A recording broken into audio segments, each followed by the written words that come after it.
Court में पेश किया जाएगा। रिमांड लेगी, कल से पूछताछ भी होगी। खबरों में आगे बढ़ते हैं, बात होगी धान खरीदी की। छत्तीसगढ़ में धान खरीदी जारी है और इस दौरान जांजगीर चांपा जिले में खरीदी केंद्रों का जायजा विस्तार न्यूज ने दिया।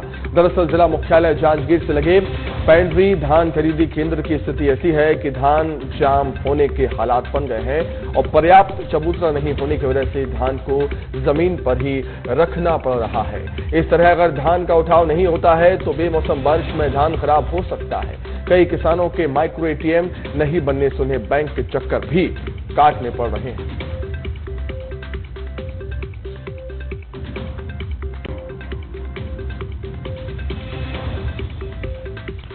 प्रकाश साहू हमारे सहयोगी हमारे साथ जुड़ गए हैं। प्रकाश, फिलहाल क्या हालात धान खरीदी केंद्रों में? हालांकि मिलर्स और सरकार में सहमति बन गई है, आश्वासन दिया जा रहा है कि धान का उठाव जल्दी होगा, लेकिन देखने वाली बात होगी कि आखिर कब।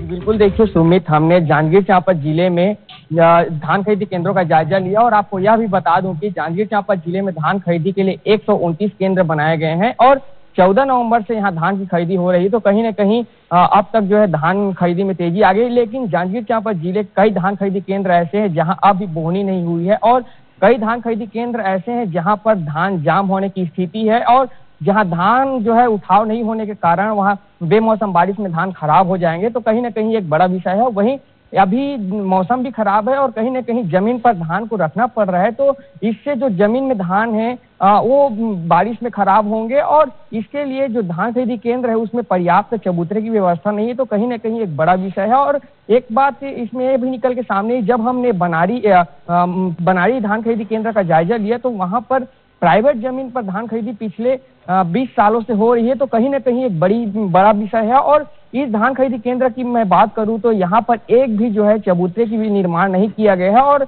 यहाँ पर भूसे के ऊपर में जो है धान को रखा जा रहा है। तो कहीं ना कहीं ये जो बारिश है उसमें धान जो है नुकसान होंगे। तो और सबसे बड़ी बात सुमित, इसमें जो जांजगीर चांपा जिले में अधिकतर किसान है उनका माइक्रो एटीएम नहीं बना है। तो कहीं ना कहीं इससे जो किसान है वो बैंकों के चक्कर काटने मजबूर हैं और उनको कई बैंक में लंबा लाइन लगाना पड़ रहा है। तो कहीं ना कहीं उन्हें राशि आहरण के लिए बड़ी परेशानी झेलनी पड़ेगी। कई सारी परेशानियां धान खरीदी के लिए आ रही हैं किसानों के सामने। प्रकाश, बहुत शुक्रिया, धन्यवाद आपका जानकारी के लिए। तो देखा आपने किस तरीके